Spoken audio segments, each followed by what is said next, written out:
All right, welcome back, everyone. Our next session here to open dialogue discussing the effects of the Biden-Harris administration on our firearms industry. We have the pleasure of having Mike Brown and Joe Kavan, partners with Kutak, one of our partner law firms that we work a lot with. And Mike, Joe, welcome. Thank you, John. Thanks, John. So let's get right into it, guys. The hot topic issue of the day that we received the most questions on is this Biden-Harris administration and what it means to the industry as a whole. This will be fun times, interesting times, right? I mean, there's the old Chinese curse, may you live in interesting times, and that's kind of where we're at right now. We appreciate everything that we've been involved in over the past years with you guys. You guys at FFL Consultants have been fantastic in helping us out with various types of violations, revocations, things like that. When we need your help, I just want to express our appreciation for everything you guys do. We do a lot of that kind of work, and to have you guys' background and to help us out with those difficult situations, we really appreciate. So let's dive right into, kind of what's going on, what we know, and perhaps most importantly, what we don't know at this time, right? As of right now, it appears that we are going to have a change in administration. I think you can probably go on the web right now and find all kinds of contrary opinions that, God only knows who's going to be president, et cetera, et cetera. But as of right now, maybe the common denominator right now is that Joe Biden is going to be president of the United States. Kamala Harris is going to be vice president of the United States. It looks like the Democrats are going to have control of the House. There is a chance that the Democrats may have control of the Senate. We'll have to probably wait a month, if not more, to find out what happens in Georgia. That's going to be really pivotal in some of these things that we're going to talk about today. Because, if the Senate doesn't go the other way, and that stays Republican controlled, a lot of these initiatives may be blocked. The only thing I would caution anyone about as we talk about some of these legislative proposals that may be coming through by way of this new administration is that traditionally, if you go back for the last 20 years, there is a good degree of alignment with the party with respect to firearms control initiative. However, you just can't guarantee it. There are a lot of Democratic senators, Democratic congressmen who represent districts who don't like additional legislation with respect to firearms. And, we saw that just a few years ago with Mnuchin and those guys as they were trying to put some of these measures in place. So you can't guarantee that just because the Senate have one member who happens to be Democrat, or they have one member control of the Senate, that the Senate is always going to vote in lockstep. Same way with Congress. We've seen people go back and forth on the aisle on all of these things. And that's important from the perspective of most of the initiatives that this administration, the new administration, incoming administration has been talking about, will require changes, will require acts of Congress. And many of them will have to pass both houses. Not most of them will have most houses of Congress. So that's an important element. There's a lot of stuff that can be done by executive action, but the majority of these initiatives are going to have to be by Congress. Even if they are passed, bear in mind what the composition of the Supreme Court is. These can work their way up. Over the last 4 years, there's been a lot of appointees to the federal district courts, to the federal circuit courts, and obviously to the Supreme Court. And a lot of these acts, a lot of these laws that get passed will have to work their way up through the courts before they're declared constitutional or unconstitutional. So there's a lot of stuff out there. There's a lot of history as to, we can do some prediction about some of the things they've said and how this is all going to work out. But we really aren't going to know a lot until we get the full administration in and find out exactly what their 100 days. Yeah, Joe, I think you kind of touched on it there for a second. I think it's important to call out the fact that, there is the opportunity and the chance, and it's probably a very good chance that there's going to be a lot of effort on Biden's part, I think, to push forward executive orders. And, those are going to get challenged probably the quickest. Obviously, everything that happens in Congress has to move through those channels first before it even gets to the point where it can be, presented in court and fought in court. So what do you see there as far as potential executive orders? What do you kind of speculate on that? What do you see coming out of there first? The ones we've heard of right out of the box is that President-elect Biden has indicated that he wants to reverse an executive order that had been in place, that had just gone in place. In fact, it went in place barely over a year ago, and that was changing the export governance of firearms and certain ammunition and certain firearms from the Department of State to the Department of Commerce. In other words, from ITAR to the EAR. And that was a long fought initiative. In fact, it started with the Obama administration. And then the only hangup was in this class of particular firearms. And it took the Trump administration to get that through with the executive order. It went in place, I think, in about June of this year. And it's been working okay. People are finally getting used to how to do this stuff under Commerce. And it's been working pretty well. It's much more streamlined to do it under Commerce. Unfortunately now, because there is a lot of rhetoric out there that, the State Department and ITAR should be controlling this kind of stuff, that it may well be easily pushed back to the State Department, and then it's going to have to be administered under that. Now, there will have to be corresponding regulations associated with that. They'll probably just go back to the same regulations they had before. And so now we'll be back under that same regime. It begs the question, will there still be congressional notification requirements, things like that? We'll just have to see how that all plays out. But if it does go back to ITAR, presumably the congressional notification stuff will go back in place because that's statutory. Right. So, one of the other things I know that he's talked about are ARs, MSRs, whatever your nomenclature choice is as far as naming these things. What do you see with that? What direction do you see him going there? Well, let's remember, in 1994, then Senator Biden, in conjunction with Senator Feinstein, were some of the major proponents of the assault weapons ban back in 1994. There was so much resistance to that the only way they could get that passed was to put a 10-year cap on it, 10-year limitation. And as you recall, that went away in 2004, and then the manufacture and sale of these so-called assault weapons in large capacity magazines went back in place. Universally, almost all of the then Democratic candidates had been pushing for an assault weapons ban. And it has been stated time and time again by President-elect Biden as he's been campaigning. It's on his website that he is going to push for an assault weapons ban on the manufacture and sale of so-called assault weapons. And I think we all kind of know what those definitions are, but they're modern sporting rifles, as well as large capacity magazines. In fact, he's even gone so far as to say he will ban the manufacture and sale of these items, as well as then require the current ownership of those type of firearms to be governed under the National Firearms Act. So presumably, everyone that has them now would be required to register them. Now, you go, wow, how's that going to happen? They're talking about a buyback program for these type of items. And bear in mind, and I think this is really something that's extremely important, we can't forget,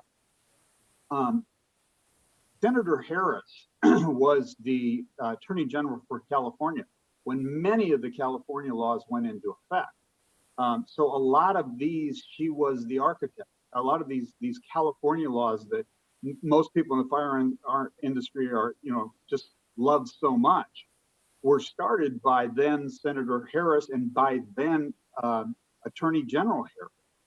And so if you really want to look at what possibly could happen, look to California.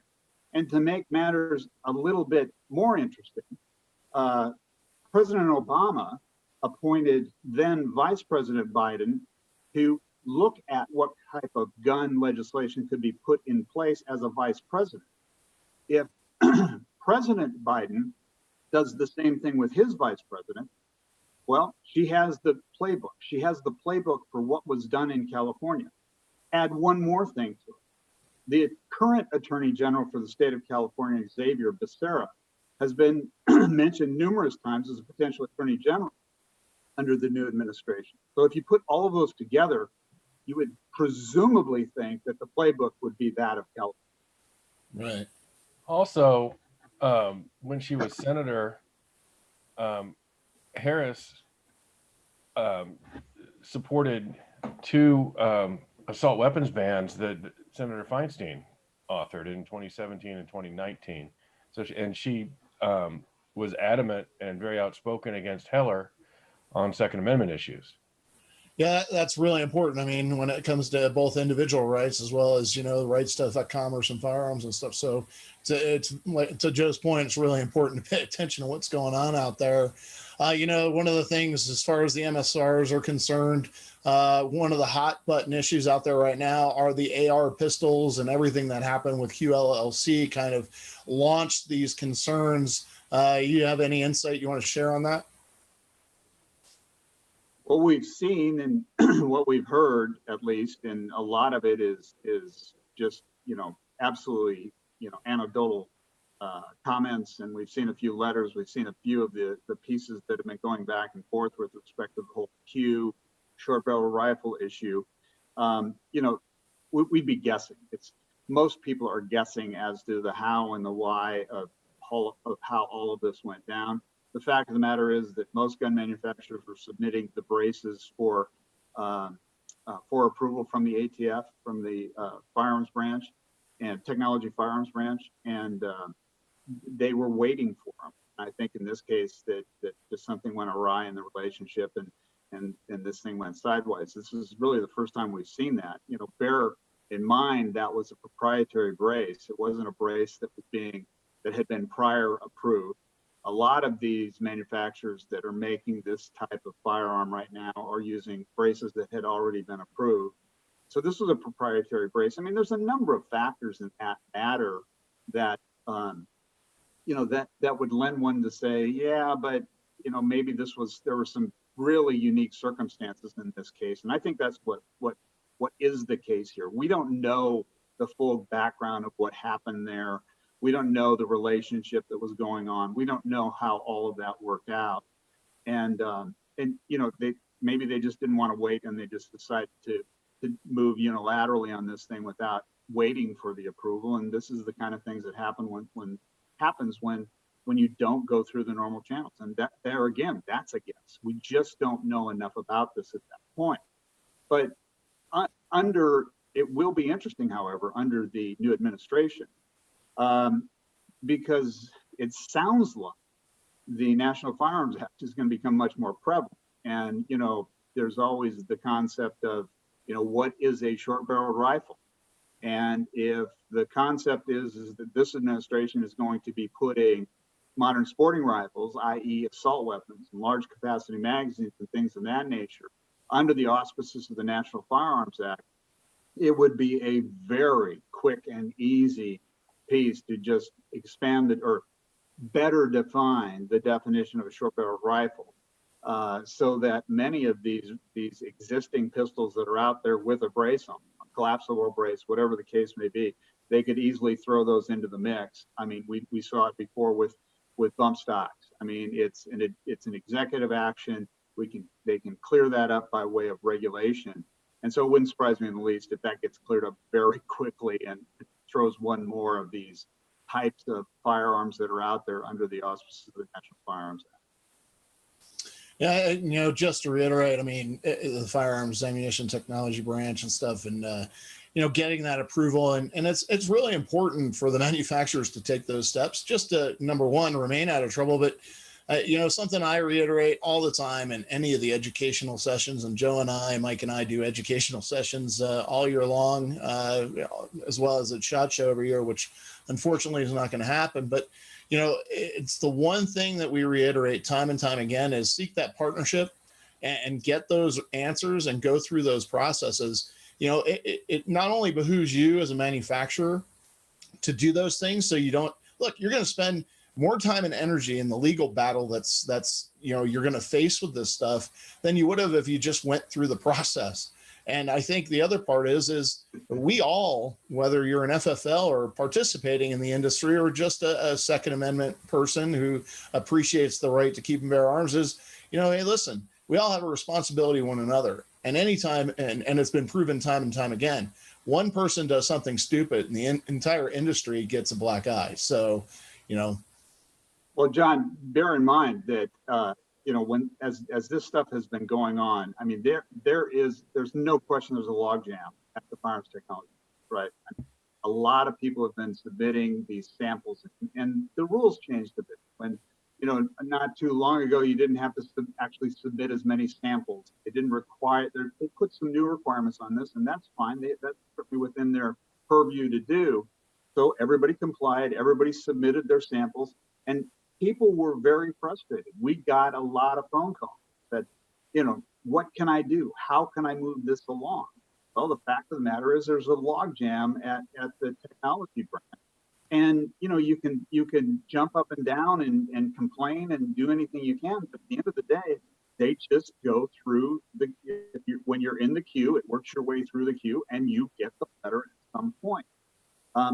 We got phone calls, we received phone calls from people saying, hey, what do you think? Give us your best guess. What if we just didn't wait for them to give us approval and we went to market? And I said, boy, that's a really, really big risk. And obviously, based on what happened with Q, when you don't wait and it goes south, it goes really, really south. I would not like to be on the other end of what Q has to do and send out that letter and face the backlash of all of their customers saying, I have to now spend $200 to register this. I have to immediately tear it apart. I have to give part of my gun away in order to be in compliance until I do get this registered. That is a nasty, that's kind of a nasty ramification or a nasty letter you have to send out to your customers. I don't think that's going to affect their business. Yeah. And it could wipe out their business. And that's the issue, is do you really want that happening, as a result of taking that risk? Yep. And another part of Harris's platform was revoking manufacturing license for manufacturers who violate the law. So if she is put in charge by the president of these things, that may very well try to percolate, subject to the Senate, but it might percolate through. Yeah, and to Joe's point, I mean, pick up the phone and call. We both have manufacturers that pick up a phone and call. At least do your due diligence that way. That's probably the cheapest and easiest path just to get some insight, is just to pick up the phone and call. And we've been reiterating that all day long. So, JB, what you got? Yeah, well, I want to stay on this topic for a while. When we were talking last week in preparation for today's session, and Joe and Mike, I don't know if you caught this morning, we talked to Tom Chittum and Alfonso Hughes from the ATF. We had them on as our keynote speakers. And, we kind of threw the same questions at them, and they basically don't have answers or aren't providing them. I believe sincerely they don't have answers. We all know this is it all has to basically flow through Congress. If there's a new administration, I mean, that's still up in the air. And then we have to react, right? And it won't be overnight reaction. Obviously, there's going to be some lead time. There's going to be presentations, a lot of news. But we're talking probably 6 months or a year down the road from a Biden administration to actually start acting. Are you guys, I think we were talking about actually having more of these type webinars with you guys over the next few weeks as the news develops. Are you guys still up for that? Absolutely. We look Yeah. forward to it. You know, So- and the beauty of doing these over the period of time is that more and more will be coming out, especially from the perspective of, as we've noted, we'll know more about Georgia, you know, how that looks. We'll know more about the way the cabinet looks. I don't think that, you know, any type of gun legislation or firearms legislation is probably going to be the #1 priority coming out of this in the next, you know, month or so. But at least we'll have a little bit more color as to what the administration is going to look like, and maybe get a little better guess as to what type of initial 100-day agenda that they have. Bear in mind also that between now and then, many of these bills that have been sitting in Congress, not the least of which is, I believe it's S6, the assault weapons ban that's been sitting in there now for 2 or 3 years.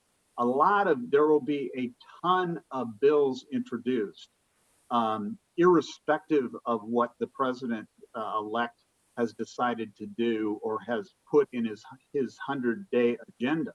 And so a lot of senators, a lot of congressmen will just start digging up, brushing off these old acts and these old proposed bills that were out there, and we'll probably be submitting them. So I would say we're going to get a large number of bills introduced or reintroduced, probably during late January, early February.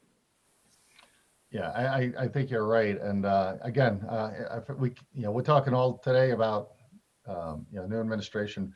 I think the #1 priority is probably still the pandemic. Last time I looked, so where does gun control fall on their agenda? If in fact there's a new administration, we just don't know yet. We'll all keep our fingers crossed for the minority here. But what do you? Well, John, as you can see, the pandemic is obviously going to be probably #1 on the agenda. Just look at the hallway behind me. You don't see people scurrying around the office around here. So at some point, we really want these offices filled back up and get back to normal. So that's probably going to be a high priority item. Yeah, and we got to get Mike out of the basement soon. So we got to work on this with a vaccine and everything else. But in the meantime, even with a vaccine, we talked to some folks today. Even if there's a vaccine, it's still 6 months or maybe even a year that we're dealing with the conditions we're talking about today. So that's why I think some future webinars with you guys, great idea. And especially as we get closer to January, let's keep this going for all of our members and everyone attending today. And we'll make sure everyone knows we broadcast. Well, you know what the agenda will be. We'll send that information to you. I have a whole lot of questions from our viewers. JC, do you want to stay on the pandemic right now? Do you want me to switch gears a little bit? And Joe, we also had Jeff Hewitt from Lockton Affinity on earlier, talking about a whole lot of liability situations that really cross over into your area of expertise. A lot of our viewers wrote in about that. But do we want to switch gears at this point? Is that okay? Yeah. Let's go ahead and switch gears and talk about some of the stuff that's been brought up by our viewers. Yeah. Okay. Can we just branch off real quick, John, on the liability issue, because I think it does very well mesh with the insurance stuff, right? I mean, insurance is sitting there underwriting manufacturers and dealers based on existing laws and based on actuarial analyses of what will happen and what the potential risks are. Right? And right now, as you know, I'm sure all of us have been talking about ad nauseum. You've come to some of our events at the SHOT shows and other things with respect to the Protection of Lawful Commerce and Arms Act. And that is one of the pivotal protections that manufacturers and dealers have had since 2005. There has been no secret about the current incoming administration's desire to eliminate the Protection of Lawful Commerce and Arms Act. During the last legislative session, congressional session, there was a bill actually introduced to repeal the Protection of Lawful Commerce and Arms Act. And I'm sure that bill will be reintroduced. And if Congress is controlled by the Democratic congressmen. That probably will get passed. Then we'll have to see what happens in the Senate. This is a case where the president would probably sign that. Now, if that happens, we could very well be back in the realm, back in the regime of what happened leading up to 2000, where, don't forget, the reason that the Protection and Lawful Commerce in Arms Act was passed was that a number of states, a number of cities, a number of attorney generals were suing firearms manufacturers.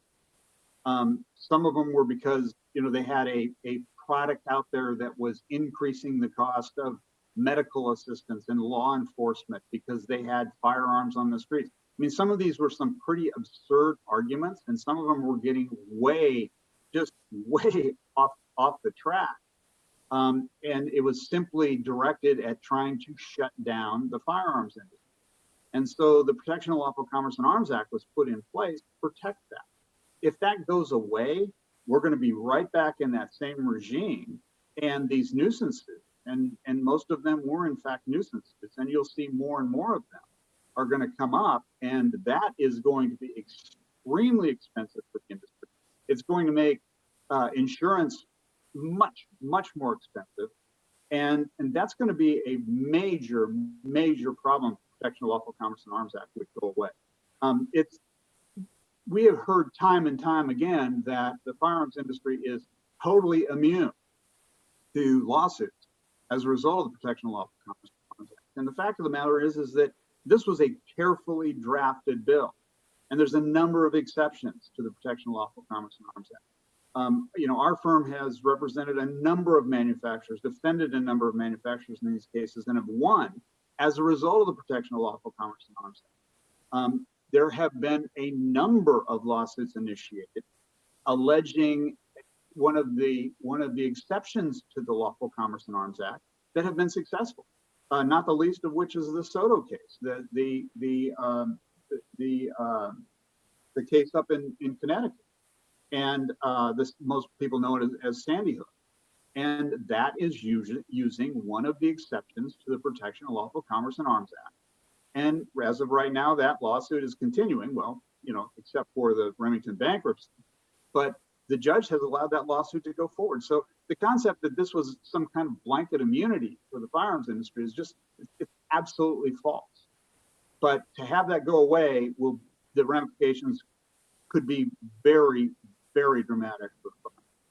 We're already seeing those cases. The mayor of Kansas City, Quentin Lucas, has already filed another one of those lawsuits against a firearms manufacturer for increasing the cost of public safety, police and fire response and that sort of thing.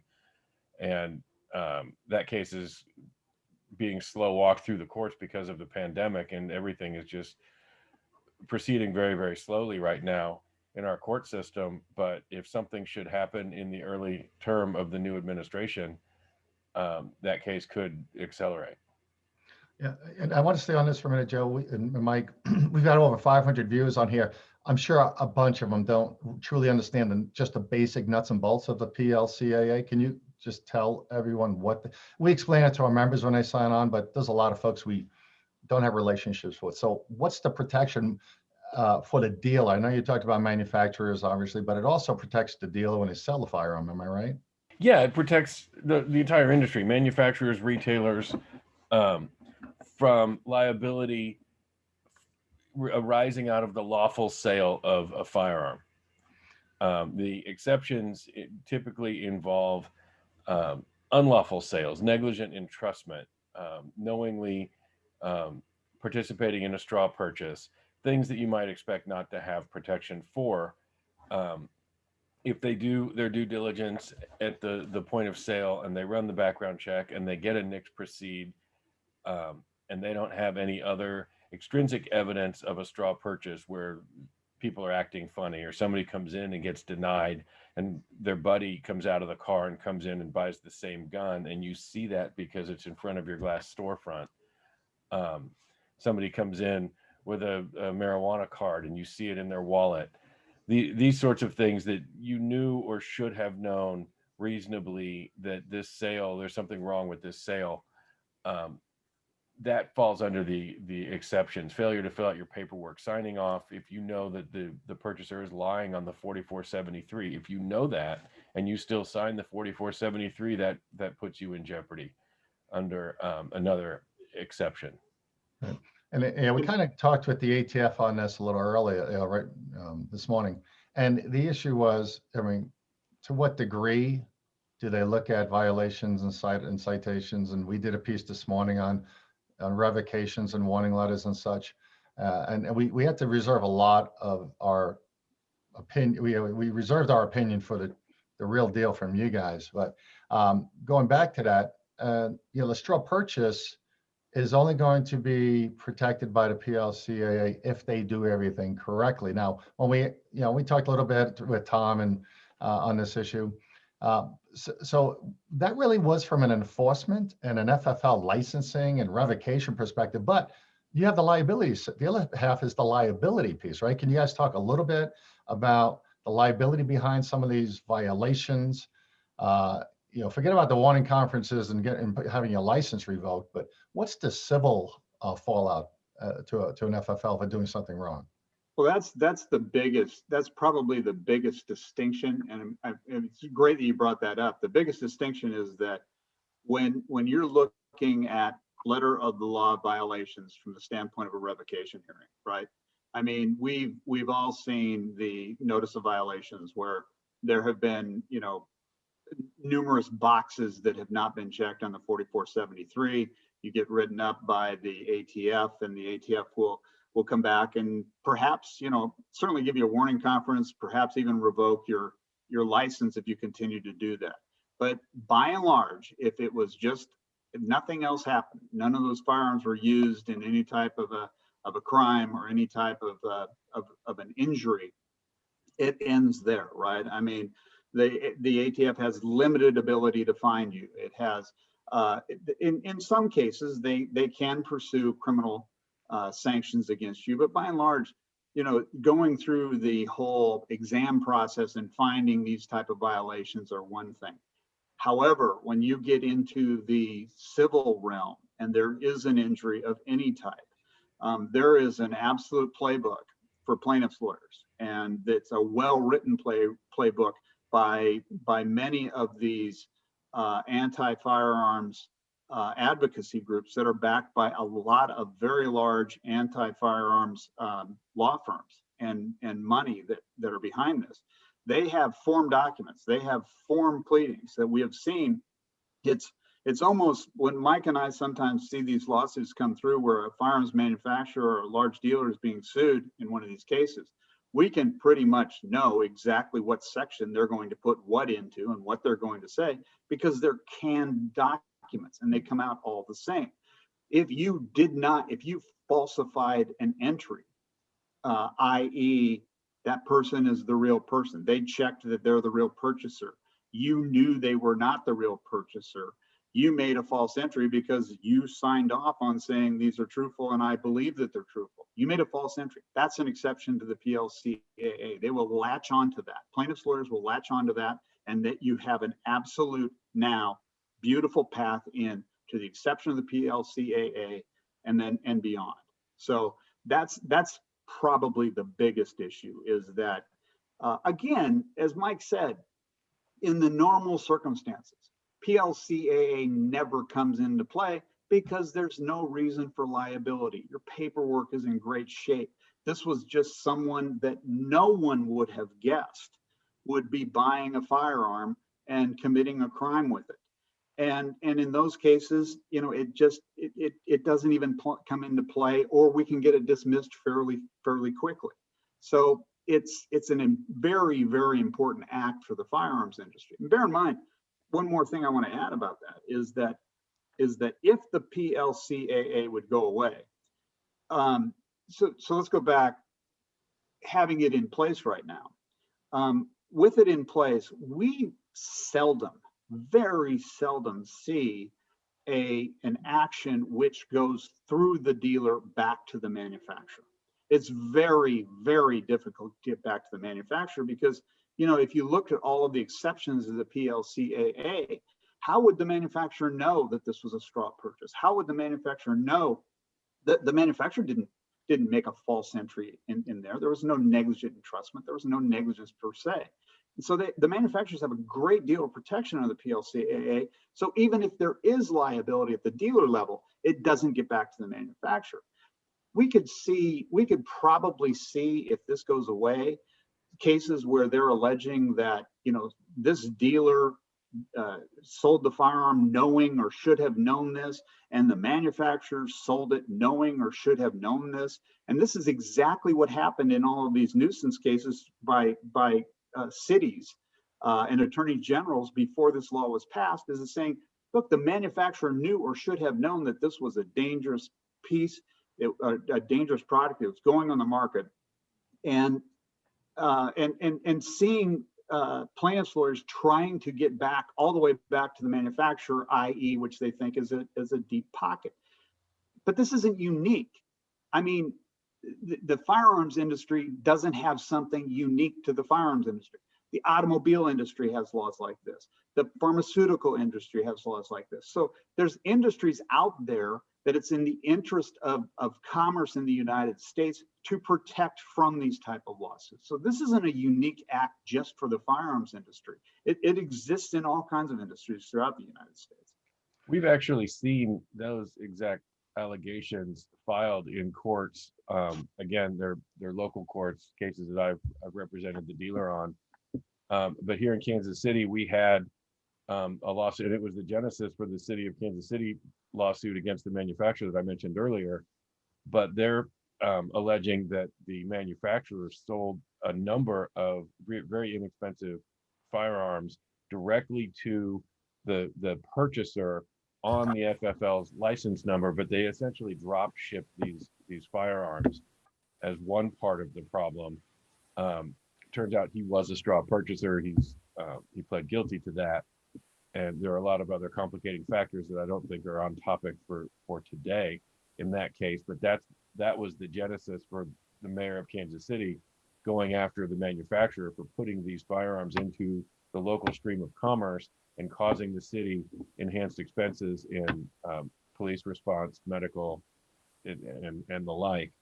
And going back to a few minutes ago, what Joe was saying about the exception, knowing and reasonably should know. I know that Joe and I have talked at great length over the years, for probably 5 years, about the Delana case in Missouri, but that case describes it perfectly, where the dealer was called by a woman's mother and explained in sordid detail that this girl bought a firearm sometime previously, a month or two previously, and her mom caught her trying to kill herself with it. And the purchaser was emotionally not stable. Mom told the dealer that I think she's coming in a few days. I think she's going to try to buy another gun. Please don't sell her a gun. Identified her with great specificity, and they sold the gun to her anyway, and she went home and shot and killed her dad, or her stepdad. And the dealer in that case really was left with no arguments on what did you or did you not know, or what should you have reasonably known, because the owner of the firearms dealer answered the phone and talked to the mother and knew everything from her. Now he tried to argue that he didn't know who she was. It was on the telephone and this and that. But the fact of the matter is they got hit with a $2 million judgment. Yeah. I think the one word that we should go back to here is not only reasonable knowledge, but willful, right? That one word is willful. And it's something that we collectively, I mean, working together on various cases, hearings and such, it's the one word that we focus on, both from the compliance standpoint and from the legal standpoint and defense, is, willful. How do we get around that hurdle of, okay, was this willful? Was what the dealer did willful? And, something that came up earlier today during conversations was, FFLs, manufacturers, it doesn't matter what type you are. When you fill out that application, you certify that you're going to, affect commerce in firearms in a reasonable manner in compliance with regulations, which essentially means you're going to follow the laws. You're going to follow the regulations, which basically ends up meaning you're going to know what you're supposed to do and what you're not supposed to do. So, and we can go back. Look, there's a lot of regulations, and you basically have to be a textualist. A lot of people try to bring common sense into the game, and that just doesn't work. I mean, in the end, what it comes down to is pick up the phone and call us. I mean, I can't tell you how many hundreds of clients that we have, both through FFL Consultants as well as jointly, that all tell us the same thing. Oh my God, that was so much easier than me trying to figure this out. 3 hours trying to review regulations. So, and that willful that's a big hurdle to get over. I mean, once they got you and it looks willful, your cake is baked. So I think that's a big one.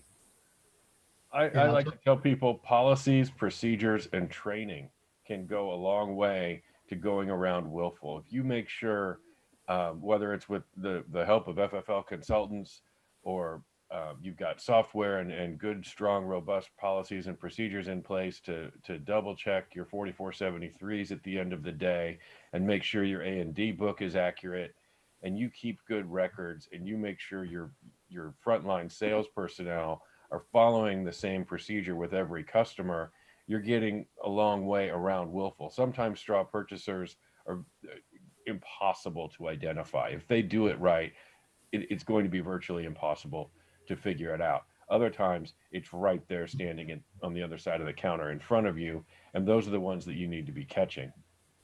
Yeah, I think as far as straw purchases are concerned, I would tell you the vast majority of them are dumb. So they're pulling out their phone, they're on the phone, they have their list. So what else were you going to say, Mike? That sums it up. Yeah, but the big thing here, you can say what you want, guys, about willfulness and yes, absolutely. If you want to do, if you want to protect yourself from these type of lawsuits, which will cost you an absolute fortune, win or lose, they're very, very expensive to defend.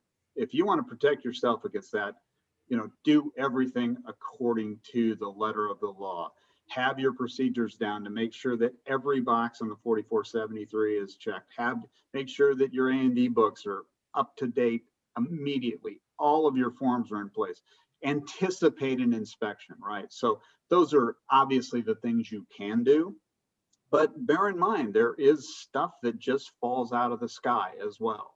And, to Mike's point, it's that straw purchaser who no way, no how would you have been able to identify that this was a straw purchase. But if there is a crime that is committed, if there's a civil liability associated with the use of that firearm, they will be brought into this thing, through no fault of their own, and they will have to fight their way out of it. Another one another aspect of this that we have seen in the recent years, in last 2 or 3 years, that no way could we have anticipated this, was all of the sudden the plaintiffs start using this concept of violation of laws with respect to the marketing or sales of a particular item. And that's exactly what happened in the Soto case, in the Sandy Hook case. And it's important to understand that you really do need to understand all the aspects of the exceptions of the PLCAA. And there's a lot of very, very smart lawyers who are plaintiffs' lawyers just trying to figure out ways around this. And that whole concept of the violation of the Connecticut Fair Trade Practices Act is exactly the reason that Soto has survived for such a long period of time. And, those are the kind of things that just come out of the blue. I mean, who would have known that the way those people were marketing those firearms, that someone would have came up with that argument that said that, oh, well, because they were showing these type of ads, it suggested this. I mean, it was a very novel way to approach this, and you have to hand it to them, and you have to hand it to the fact that they got, through the judge, and she let this continue on. So there's just a lot of traps out there, and again, pick up the phone, see what's going on. And right after that ruling, or right after that was alleged in the Soto case, we received a lot of phone calls saying, would you take a look at our marketing materials? Would you take a look at how we're displaying this product, what we're doing with this product, and see if it would violate laws. And these Fair Trade Practices Acts are all over the board. Every state has one, and they're all different. So it's kind of difficult to say, well, it would work here, it won't work here, but again, go back to a little common sense. When you're out there showing your product being used with a father-son, father-daughter, mother-daughter, whatever the case may be, walking a field shooting pheasants is one thing, right? Going back to, the Pulp Fiction reference of when you absolutely positively have to shoot and I'll leave the rest out, that type of an ad, you have crossed that line. So, but again, we can help any of us can help kind of navigate where you cross that line or where that line is. Yeah. Yeah, all really, really good stuff. I mean, we could be probably talking for hours on this. This PLCAA is probably at the forefront of the agenda with the new administration. Then we got ARs. Hey, are you guys going to be available to come back to our Q&A in just a little bit? Just stick around. We're going to rapid fire some. Like I said, we've got 100 other questions, but I'm really excited about this conversation based on the new administration and the open discussion we had. JC, any other issues on this segment? No, I think we're good. Let's address some of those questions that we have available to us during the Q&A. Yeah, first, let me thank you guys, first of all. And we built our relationship, I want to say it's probably 4 or 5 years now, 3-shot show, and then all of the referrals back and forth. I mean, when it's too big for us, we give it to you. When it's too little for you, you give it to us. And then we have a lot of collaboration on the whole warning conferences. You guys are smirking. I mean, we can't talk about specifics, but the arbitrations, the hearings, the conferences, the revocation letters. I want to thank you for all of the education that you've provided to us. I didn't go to law school, but when we talk to our clients, we have enough education from you now to at least understand what's going on, how critical it is, and when to get you guys involved, obviously. And that's been very amicable. So thank you. And I'm sure a lot of our clients watching right now are very familiar with you and us. And, they're shaking their heads saying, yeah, thank you and good job. And I think the success story kind of speaks to itself. We'll save all of that for another webinar session. But so how do our FFLs, if they don't call us asking us a question, how do they get to you if they get that warning letter in hand or the revocation letter? Or they have a critical issue occurring in the store. I mean, something that they just need one of the best firearms attorney law firms for. And Mike, I'm going to use your line. I'm just throwing this in before I forget. Great compliance training and procedures is a lot cheaper than litigation and lawsuits. So thank you I can't repeat that over and over enough. How do they get in touch with you? And what should our audience be calling you guys about?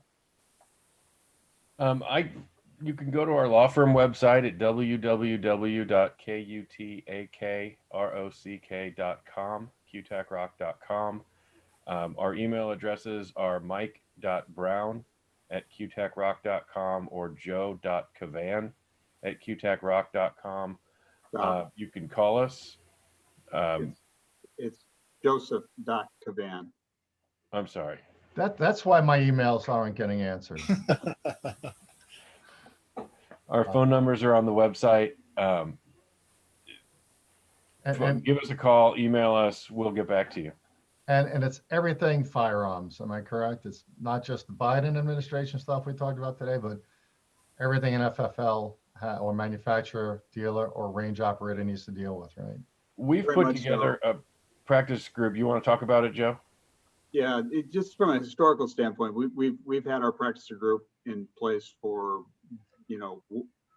well over 10 years, and it's a conglomeration of about 40 lawyers throughout the United States in all types of discipline, doing everything from litigation, patents, intellectual property, mergers and acquisitions, financing, but we really do get in the weeds with respect to regulations and compliance.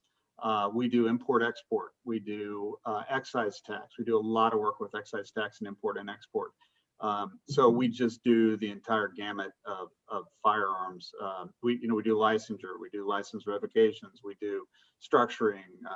So we do a lot of this. And lately we've been seeing a lot of merger and acquisition type activity and financing activity, and we do that day in and day out. Bankruptcy too. I mean, in our client base ranges the full gamut from the individual who wants a gun trust to a small single brick and mortar firearms dealer, a guy with a dealer's license operating out of his home or her home, all the way up to online vendors, ammunition and firearms, ranges, multi-site, multi-location retailers, pawnbrokers, and industry manufacturers, ammunition and firearms, and accessories, optics, and the like. We have representation across the entire vast sweep of the industry. Yeah. And I'm not going to be secretive about this. A lot of the information JC and I get and share with our clients really does come through channels like you guys. So again, thank you for letting us be part of your community, and thanks for being part of ours. So with that, why don't we say thank you everyone for tuning into this session. We'll see you in just a few minutes with our last part of today's virtual summit, which is the Q&A with all of our guest speakers. So Mike and Joe, stay right there. We'll connect back with you probably in just 15, 20 minutes. Stay right there. We'll be right back. Thanks, everyone. Thank you very much, guys. Thanks, guys.